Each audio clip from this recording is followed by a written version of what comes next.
Hello and welcome to the Property Report. This week we're at the Think 08 conference on sustainability in the built environment. Later I'll be talking to Matthew Tippett from Upstream, Jane Lang LaSalle's recently acquired sustainability consultancy. We'll be talking about how they benchmark commercial property against environmental criteria and what it means for investors. First of all, can you explain what the Upstream benchmarking service is and what it measures exactly?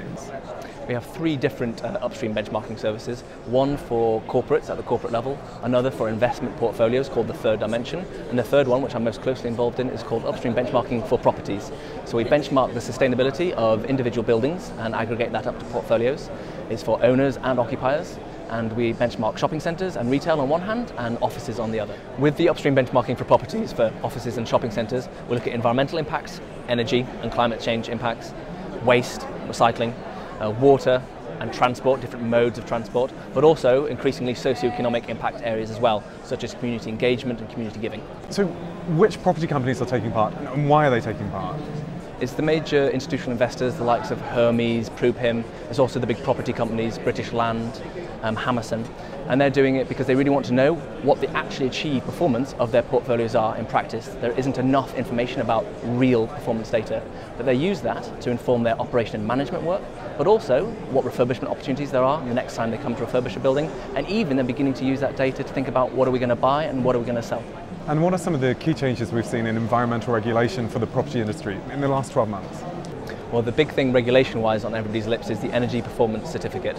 It's a part of the European Union's Energy Performance of Building Directive, and the UK has had to implement that into its own national law, and it basically gives an A to G rating of a building as designed, its design intent, a bit like we've had on fridges and white goods. They're aiming to transform the market so we get more and more A quality buildings and fewer G quality buildings. So is it regulation alone that's changing attitudes towards sustainability within the industry, or had you already detected a sea change in the attitudes toward this criteria? It's not just regulation. Upstream founded 10 years ago. The first 4 or 5 years, a lot of the presentations we made were why bother? But in the last 5 years, and particularly the last 18 months, there's a huge amount of interest. So take, for example, just on the climate change front, Al Gore's film, An Inconvenient Truth, also the Stern report, The Economics of Climate Change. Those things are major drivers. There's also cost savings. People are increasingly aware of rising energy prices. So there's a lot of drivers.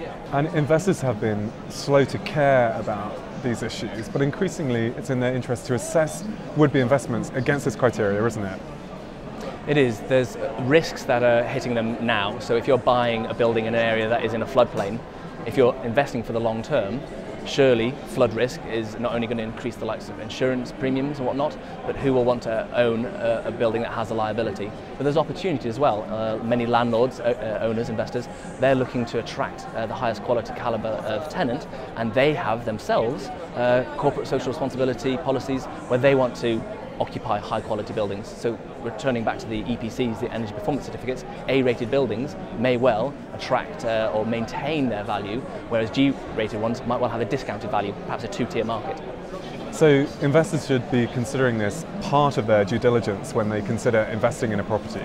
Increasingly, the obvious things that they've already been covering, like land contamination, but flood risks are also things that they'll be wanting to take into account. But actually, the energy performance certificates will make visible in the market for the first time the energy performance of a building. It will raise their profile because it will be one of the factors in transactions. So do you envisage a time when a building could become unmarketable, either for sale or for rent, based on energy efficiency, for example?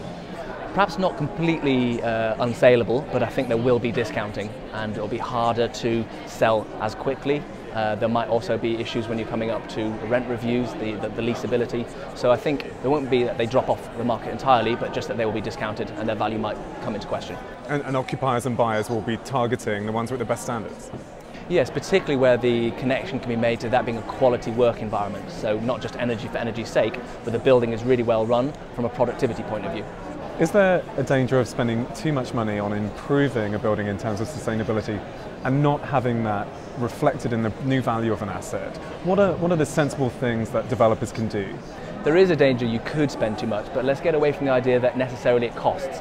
In terms of design, if you have really good quality design, for example a building that doesn't overheat in the first place, you need a different or a lesser or even no air conditioning at all in the first place. So let's get away from the idea that it will always add cost. But you could go overboard, certainly, and you have to bear in mind where the market is moving. But some research done, for example, by the BRE, the Building Research Establishment, suggests that between 0 and 7% additional costs, they move towards greener buildings. And ultimately, for developers, for investors, and for occupiers, it's increasingly becoming about reputation, isn't it? Yes, who would want to build low-quality, G-rated buildings? Who would want to buy them? Who would want to occupy that? And in terms of communicating to that workforce, yeah, we're happy to put you in a G-rated building because the association will be not just that it's energy inefficient, but also that it's not a good place to work. It's not a good quality work environment.